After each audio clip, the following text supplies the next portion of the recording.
राजस्थान के प्रवर्तन निर्देशालय ने पेपर लीक मामले में बड़ा एक्शन लिया है।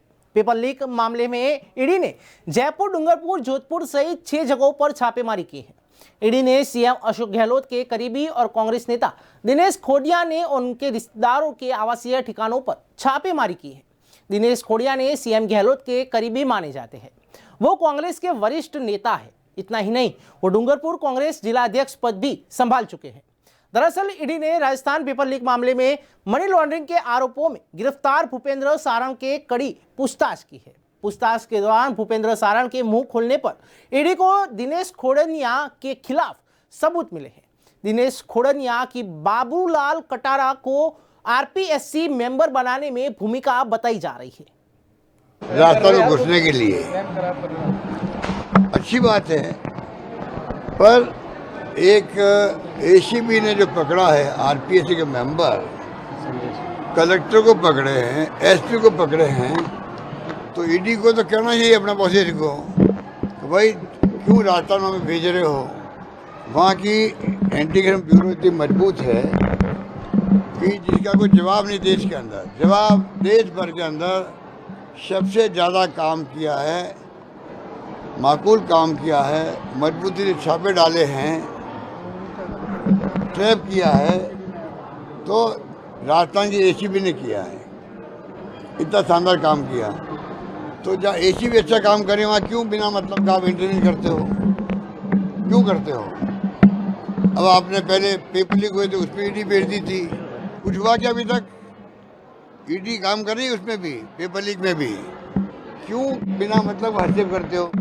ईडी बड़ा स्ट्रांग कानून है, उसकी क्रेडिबिलिटी हम तो अपेक्षा करते हैं देश में हाईएस्ट होनी चाहिए। ईडी की, इनकम टैक्स की और सीबीआई की क्रेडिबिलिटी हाईएस्ट रहे, ये मेरी दुआएं हैं उनके साथ में।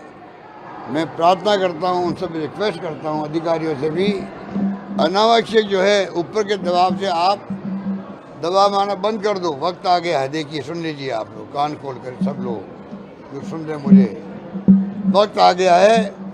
अगर ये ऊपर से दबाव देते हैं, जो उनका अधिकार नहीं है, अधिकार है जो एफआईआर दर्ज करता थानेदार का, उसी का अधिकार होता है।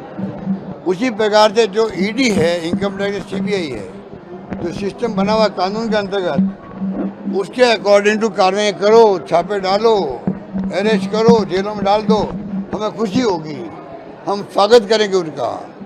पर आप राजनीतिक बदले की भावना से चुनाव जीतने के लिए, माहौल अपने पक्ष में बनाने के लिए, सरकार को बदनाम करने के लिए अगर आप इस प्रकार की हरकतें करते हो, ऊपर से आदेश देते हो, फिर मॉनिटरिंग भी करते हो, क्या हुआ उसका, कहाँ तक पहुँचे हो।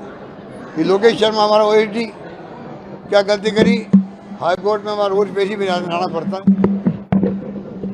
केस बना दिया, कोई सबूत नहीं, कोई बात नहीं, और उसके पीछे पड़े हुए हैं।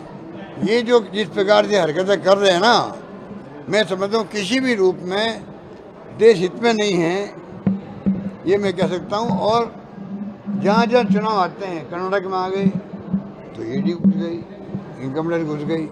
राजस्थान में उम्मीद कर ही रहे थे, हम तो इंतजार कर रहे थे, जो माहौल बन गया है उस पर इंतजार कर रहे थे। लोग कह रहे थे साहब ईडी वाले पहुँच गए हैं, बैठ गए हैं, उनको लिस्ट दे दी गई है, और लिस्ट दे करके उनको कहा गया कि आप जो है देखो इसमें कहाँ पहुँच सकते हो, किसी की पोल थोड़ी बहुत मिल सकती है। छोटी मोटी गलती हर व्यापारी, हर उद्योगपति, हर व्यक्ति से नहीं चाहते हुए भी जो सिस्टम है सरकार का, प्रक्रिया है, उसके अंदर छोटी मोटी कमी रहती है, इसलिए चार्टर्ड अकाउंटेंट लगाए जाते हैं, वो उनको गाइड कर दें। अब उसके अंदर आप ईडी घुसा दो। अब बताइए इनको, जब आप हमने खुद ने ईडी का एसीबी का जो आरपीएससी का जो मेंबर पकड़ा गया है, एक भावना ये आई थी कि भाई इसको इस्तीफा ले लो उसके बाद पकड़ो। मैं कहा नहीं, आरपीएससी मेंबर रहते हो पकड़ो, मैसेज जाना चाहिए कि बेईमानी कर रहा है। आरपीएससी मेंबर बेईमानी की हिम्मत कैसे कर ली, इतनी बड़ी क्रेडिबिलिटी उसकी होनी चाहिए। तो आप सोच सकते हैं कि ये हमारी खुद की सोच है, उसके अंदर इस प्रकार की हरकतें करना। अब ईडी की छापे डलवा रहे हो, डलवा दीजिए, कोई बात नहीं, और कुछ मिलता तो आप एसीबी मदद कर दीजिए। पर आप केस खुद ले लोगे तो कुछ नहीं कर पाओ।